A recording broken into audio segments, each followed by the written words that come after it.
Welcome back for another episode of ADHD Her Way. Today I have Melissa Beaton, a beautiful psychologist from the Gold Coast who just runs amazing retreats and things as well on the side and has a beautiful studio just in Southport. I had the pleasure of being in your space just a few weeks ago and I had just the most amazing times. I'm really, really glad that I could have you here with me on the podcast today, Mel. Thank you for coming on. Thank you so much. As you know, I've been stalking you on Instagram for quite some time. And it's so nice when Instagram friends become friends in real life. Yes, absolutely. Yeah, no, I really value that. I've connected with yourself and other beautiful practitioners, and it makes the work so much more meaningful. And I love collaborating with others, and especially other neurodivergent individuals. It is so amazing when that can happen and beautiful things come out of that. Zenzo House, which you've created, is absolutely a representation of you so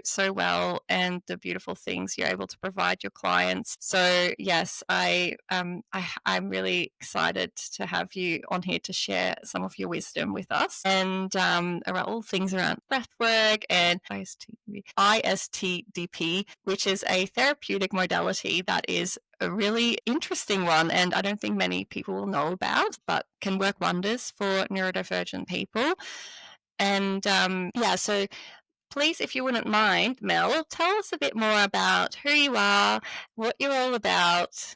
That would be really great. Yeah. So I'm from the Gold Coast. Well, not originally, but I've been here for a long time. So I feel like this is my home. And yeah, mostly my work is in clinical psychology with everyday people who are just struggling, often with kind of complex trauma from childhood or perhaps stuff in the current. They might have a diagnosis of autism or ADHD or both. I tend to attract a lot of ADHD folk, and a lot of that is around people can tend to recognize their own kind of neurotype kin. So that's a really pleasurable part of my job. And I guess I learned about my own ADHD through my clients. I don't know if this is the same for you, and I imagine this is like for lots of people in our space where we're working with lots of people and suddenly they're getting diagnosed and you're like, oh, but you're just like me. You have all the same neurotic problems as me. And then you're like, oh, no, actually. And I remember I emailed one of my colleagues in the industry and I was like, do you think you could assess me? Because I'm pretty sure I could be autistic.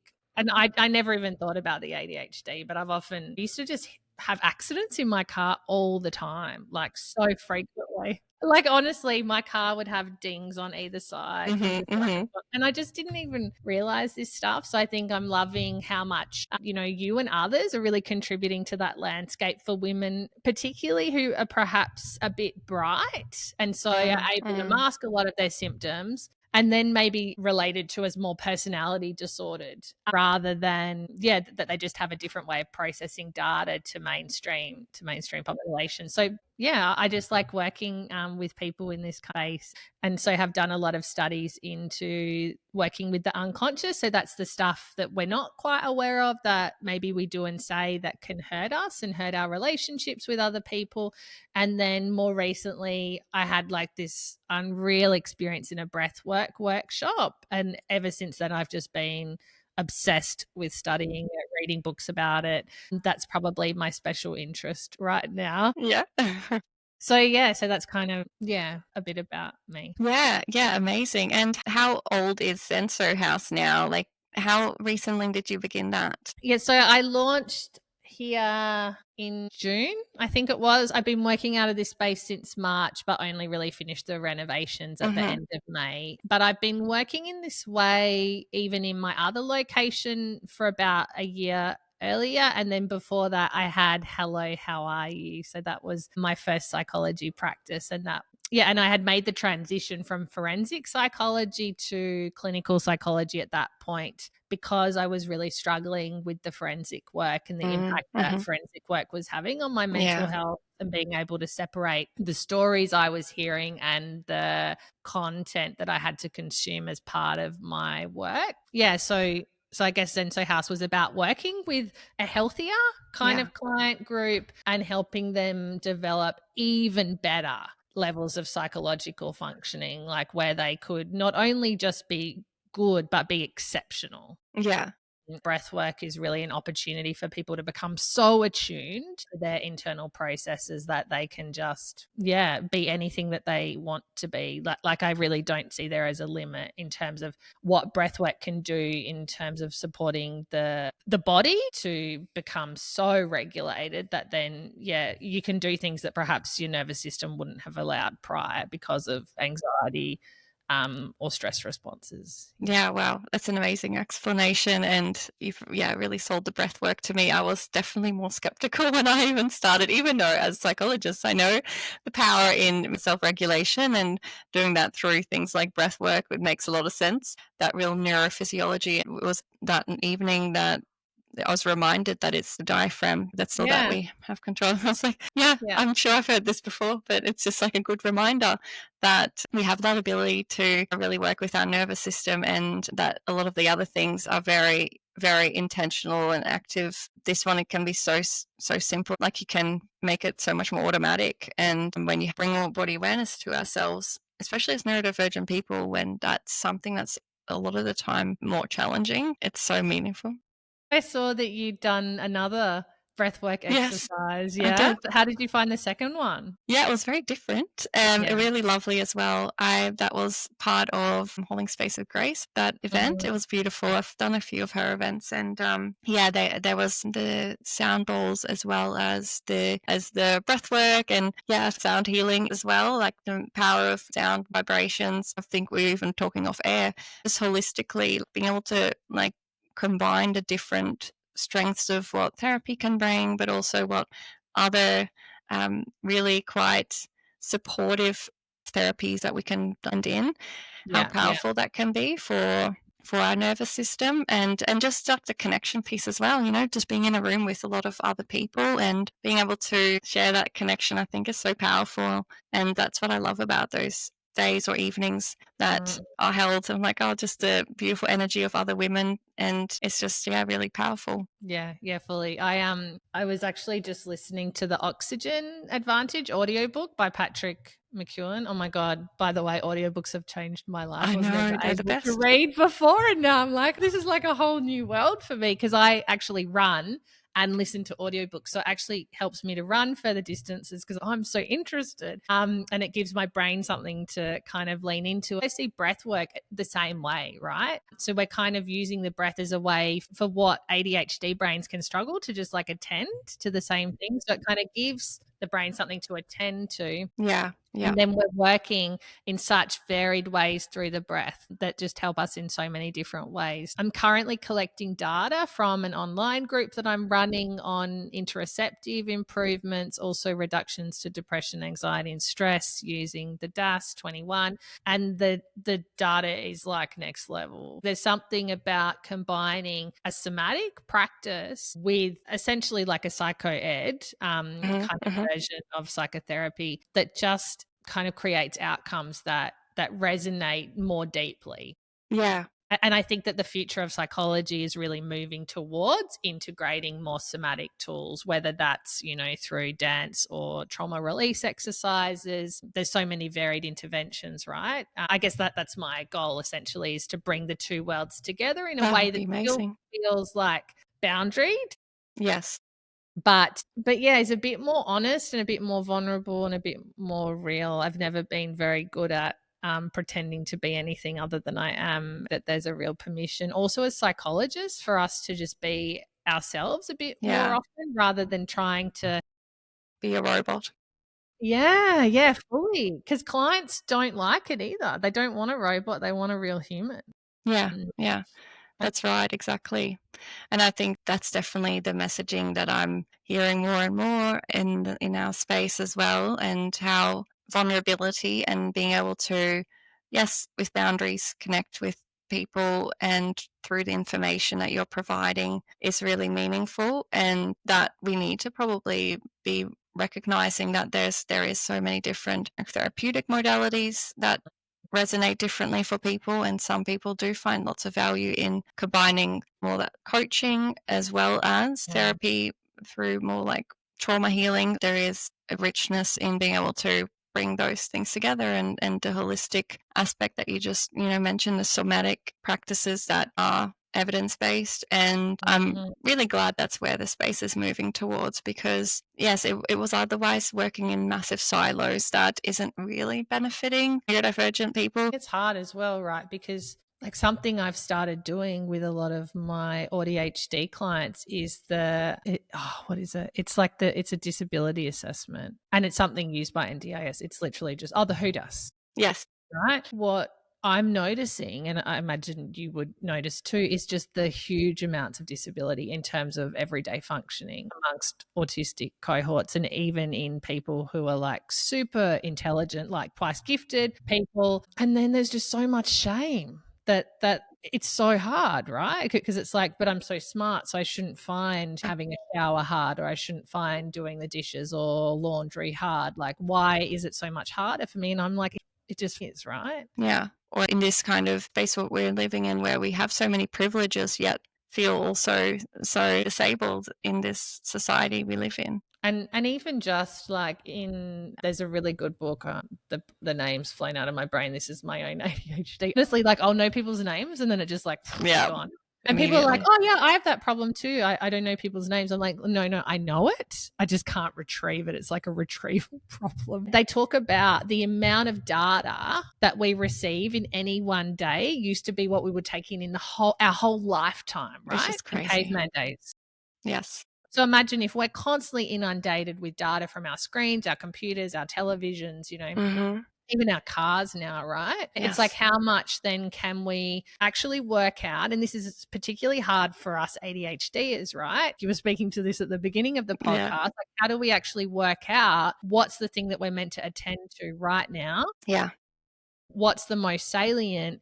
And that's where things like breath work, if we can actually slow down and get back to a state of homeostasis, then we might be able to discern, okay, yeah, this is what I need right now. Or, hey, I've got these other priorities. Like we were talking about an example of where there's a shifting priority in the family system. Like maybe we're considering doing something different at home. Then naturally things are going to have to shift for us professionally as well Yeah. too, Yeah. right? So that anxiety in our body is actually signal anxiety. It's data, it's information telling us that something needs to change. And yet when we're not attuned to that interoceptive information, so that information coming from our physical body, then it's like, it just feels like overwhelm. It just feels like emotional discharge. Yeah. That's what happens for us ADHDers, right? We're like, we've got so much, and then it's like we can't work out what it is. We're also like just like pumping it, like one thing after another, all these competing demands. And so we don't actually get to slow down and go, what is this about? What is my body communicating in this moment that I really need to know?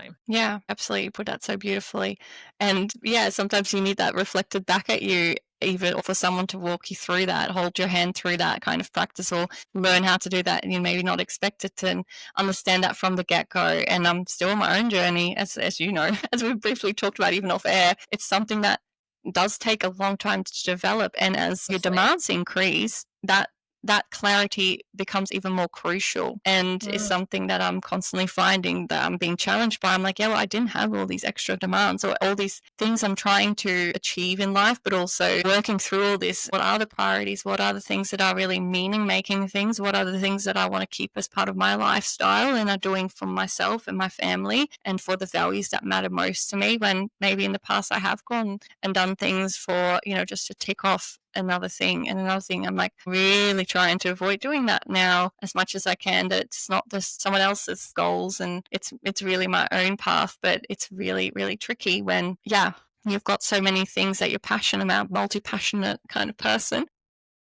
Yeah. I understand, right? A neurodivergent brain can make that really hard. Like in many ways, we're gifted and exceptional in terms of being able to multitask and being able to be creative and deep and emotionally attuned. And yet concurrently that can also create disability, right? Yeah. And so I am grateful for my ADHD in lots of ways. And then sometimes I just resent it. and I resent how much Yes. harder it is for me. And I'm like, can it just not be this hard? Yep. For people, it's also about saying, yes, it is harder for you. And that's not your fault. But yes, there are tools that you can use. This is what I'm so deeply passionate about. Like in honors, I think some of the best research I did was about generalized anxiety disorder. And I did these interviews with people about their experience of getting a diagnosis, of interventions that were offered, and of what happened afterwards. And all of the participants developed like serious mental health issues.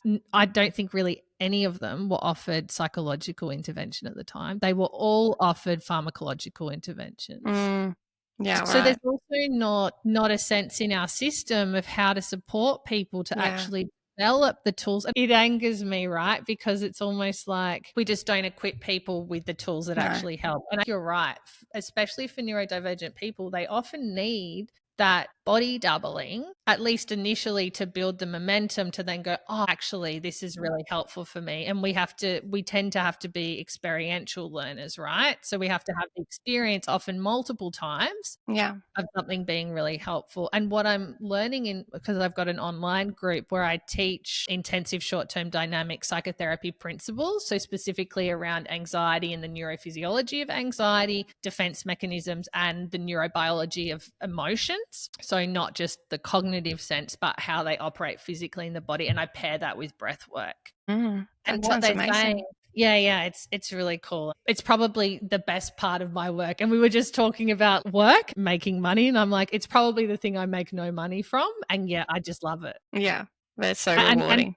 and breathwork's the same, right? Like it's not something I make money from, but I just love it, and I'm just seeing the outcomes for people, and I'm like, honestly, it just feels like if people talk about God or callings, psychology was my calling. Like, not to go into anything too morbid, but like when my mum died, I just knew I wanted to be a psychologist. And Mm, mm, breathwork was the same. Like, it just felt like something I had to do. And I yeah, think there's all these like people who perhaps look at it and get spooked and think it's something woo woo, but it's not. It's just no. using science. So we're just using energy and motion through the breath to just change physiology in a few different areas. So we're trying to change like what's happening to our physical body. So Mhm, using the diaphragm, using the lungs, so changing that muscular movement. We're also exercising that little vagus nerve, so it's massaging our lungs, our heart, all of our smooth muscles, and then we have all of the data that travels back up through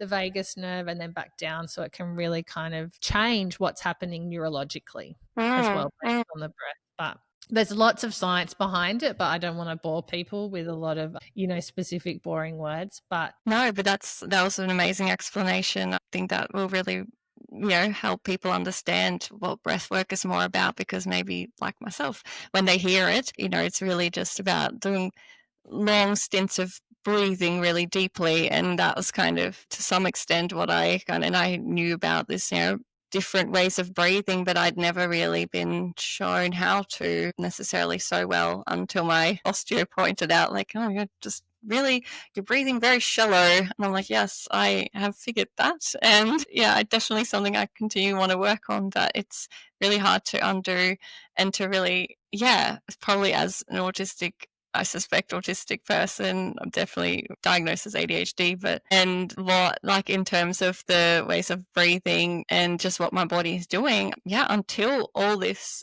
work and what my body has been able to give birth twice and done that with no amazing. assistance twice. And Wow, amazing. You should be so I proud. know, yes, and look, and it wasn't something where I was like, I must do this. It was just felt like one of the things in my life where I'm like, this I can trust my body with, and I just lent in it so hard. Nothing much else has really felt that, which sounds weird, isn't it? Like something like that you'd think would be like the hardest thing to do, but actually wasn't for me. Like it's all the other stuff with like feeling into even just emotions and things like that. Where I'm like, yeah, I know what my emotions are. I'm feeling throughout the day, and I know what my body sensations are doing. I know how to breathe. Those kind of things out of everything. I'm like, no, I'm most challenged by those things, like childbirth, which sounds so Yeah, ridiculous. yeah. Yeah, yeah. Oh, you're amazing. But yeah, I can fully relate. And like we see For example, like people who attend emergency in hospital tend to be chronic hyperventilators. So they breathe way more than they need to, and it increases the risk of cardiovascular disease, lung problems, asthma. So like we breathe between like 16 and 20 breaths per minute on average, and historically we would breathe a max of 8. The gold standard is 6.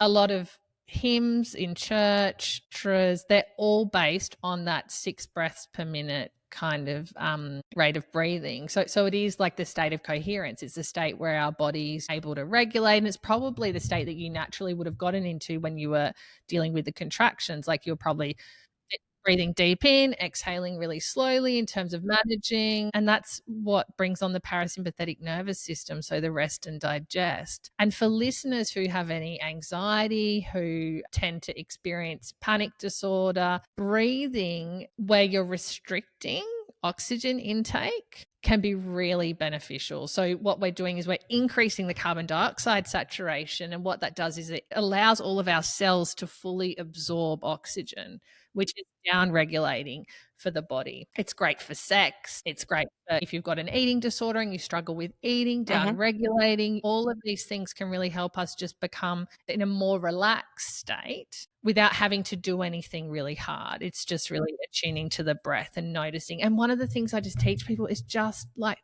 exhale. Yeah. Like just focus on exhaling. I don't care if you don't do anything else, because chronic breath holding is also a problem amongst our population. ADHDers, right? We tend to breath hold a lot. Anyone who experiences anxiety tends to breath hold a lot. So even just checking in several times a day, am I fully exhaling?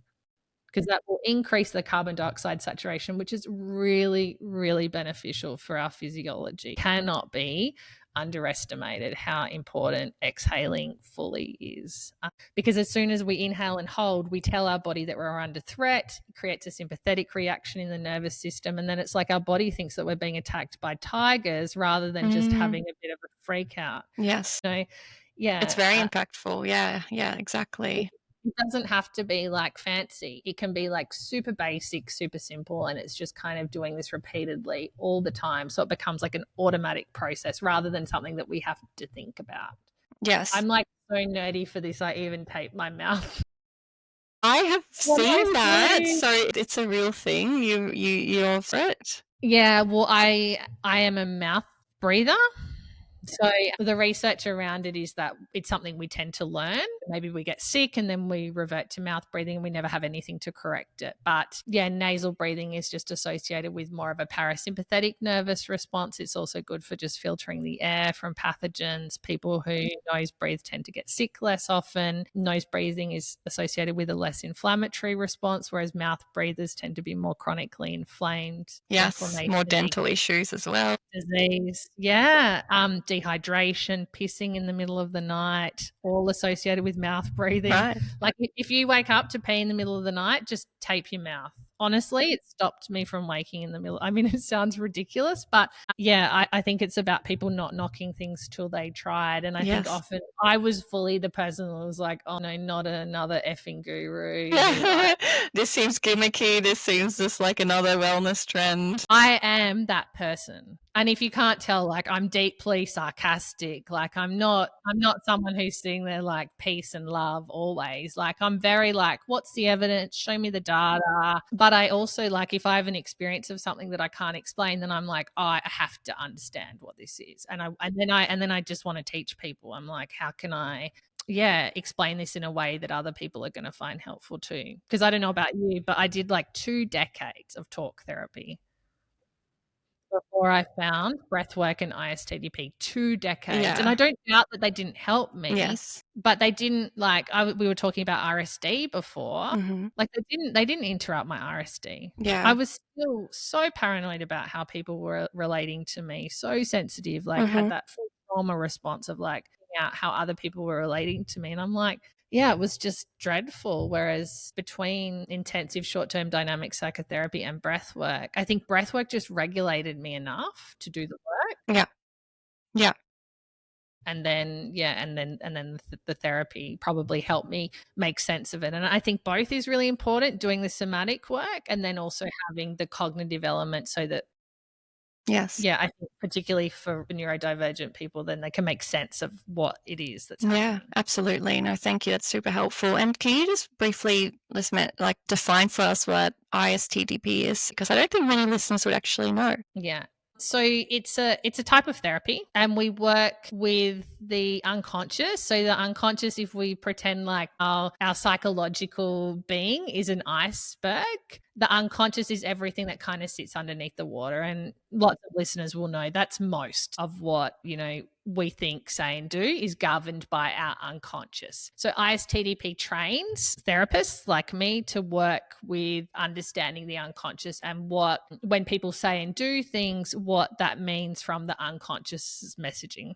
And we do that in a few different ways. So we look at the neurophysiology of anxiety. So we see anxiety as a trajectory, and that anxiety is a sign that there's feelings surfacing, which is entirely different from how most other psychologists see anxiety. So we still believe in signal anxiety. Signal anxiety is like, oh, there's a threat, I need to do something to protect myself. That's still a real thing. But when there's feelings rising in therapy, often it's not necessarily only signal anxiety, it can be feelings because of relationships. So we help people to understand what their anxiety symptoms are so that then they're in a position to be able to regulate anxiety. And the problem with anxiety is that when it shows up in ways that people don't traditionally know are anxiety, they don't regulate it. Often they don't even notice it. They'll Yeah. say, "Oh, I've got this chronic health condition like Yes. IBS." Yes. Yeah. Yeah. Because often anxiety shows up as like problems in the digestive Yeah. system, More physiological. reflux, yeah, migraines. And when it gets higher, it can cause ringing in the ears, blurred or tunnel vision, cognitive perceptual disruption. So my job is to help people to be out. My job is to watch people and help them to notice where is their anxiety at, so that they can then build autonomy over their bodies. They can regulate themselves. They can notice when anxiety is getting too high. So it's kind of like the first step. The second step is to help them to see what psychological defenses they use in relationships. So, which is where we often work in our relationship. So, what's happening in live time with me, what they say and do that perhaps hurts them and hurts other people. And this is obviously nothing that anyone does on purpose. It's just ways that they learn how to relate to the world. Maybe when they got angry, they were shamed for their anger. And so now they shame themselves. Perhaps there was a sense that they were too much. This is really common for autistic Mm-hmm. and ADHD, right? So then it Yeah. was like, oh, I can't express my feelings, like it's too much. So I have to repress it. And that's when we see more autoimmune type reactions, more weepiness, like the tears, depression, suicidal ideation, that kind of thing. So we help people to see, as feelings rise, where does their anxiety discharge throughout their body? And then what defenses do they use to avoid their feelings and anxiety? Okay.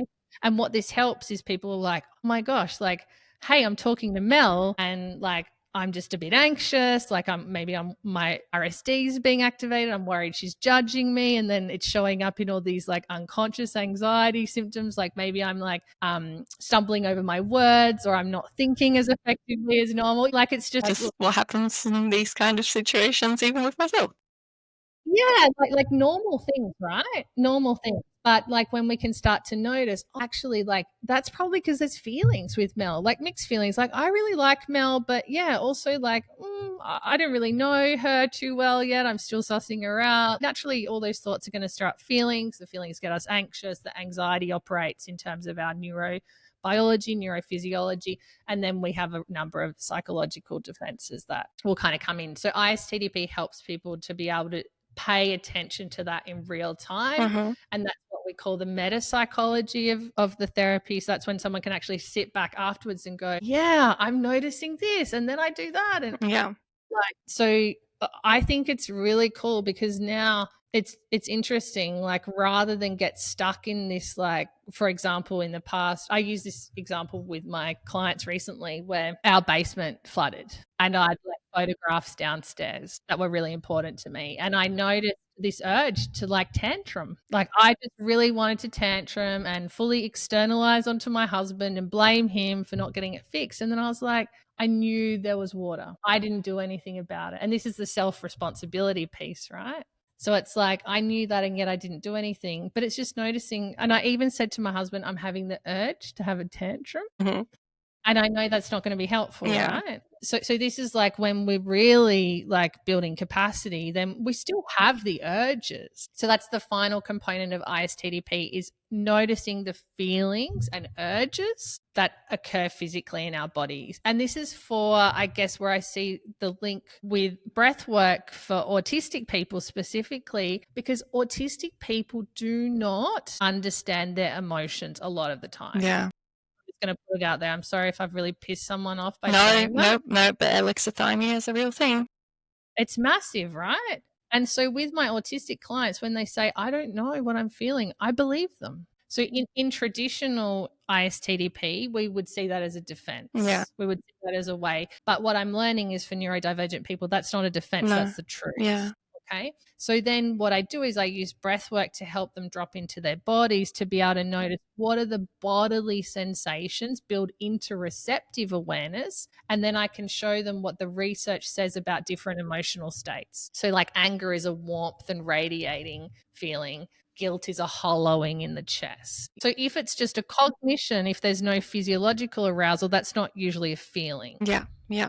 Okay, so it's really helping people to notice, okay, so with ISTDP, we'd be like, what are the feelings? Because we believe that feelings are the somatic component to processing. And when people can fully face their feelings, then they'll have less anxiety and less kind of defenses that hurt them. But for lots of people, they didn't have caregivers who could hold them. Yeah. Or for ADHD people or autistic people, they didn't have OT, specifically not our generation, right? OTs or psychologists who knew this kind of work. So Yeah. they've just never done it. They Yeah. don't know what it is. And it's Mhm. not their fault. It's just like, okay, let's start from the basics and really help you. And to normalize this, like honestly, I remember my own therapist, I was really angry once. I didn't know I was angry. And he goes, what are you feeling right now? And I'm like, I'm really anxious. And he's like, you don't look anxious or sound anxious. You look angry Yeah. and sound angry. And I was like, I'm not angry. And then Stop.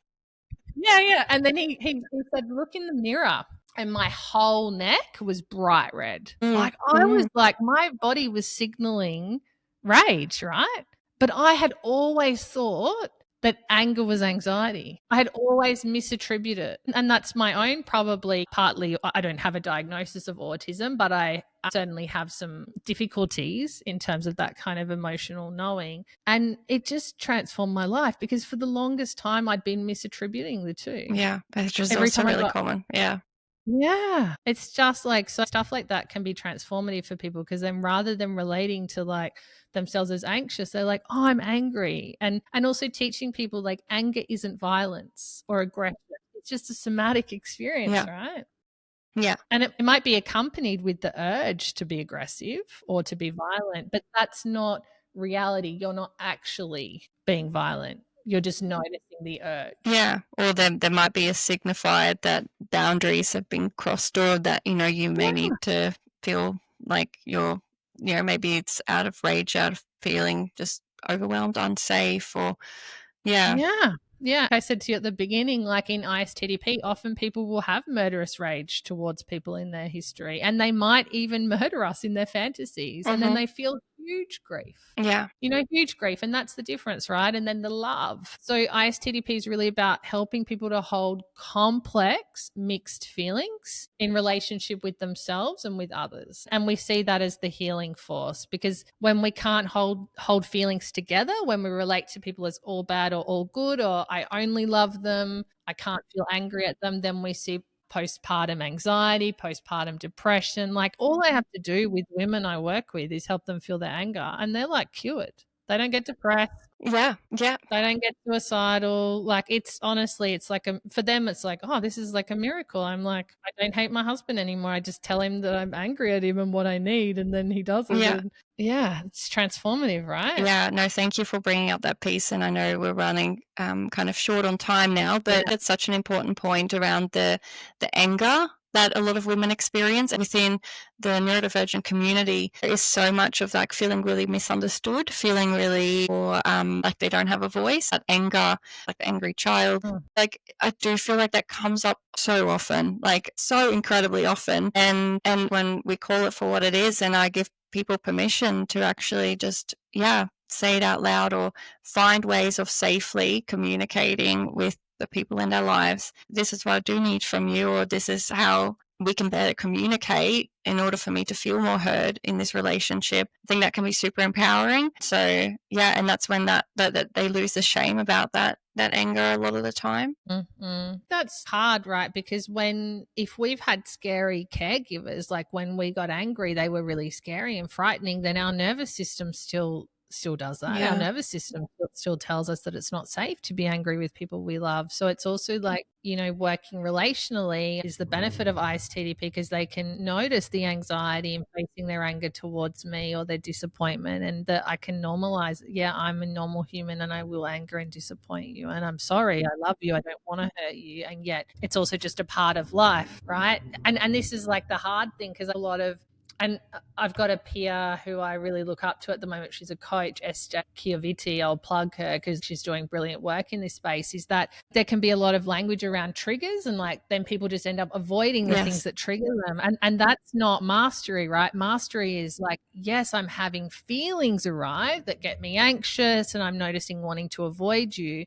And can I just tell you the truth if it's safe?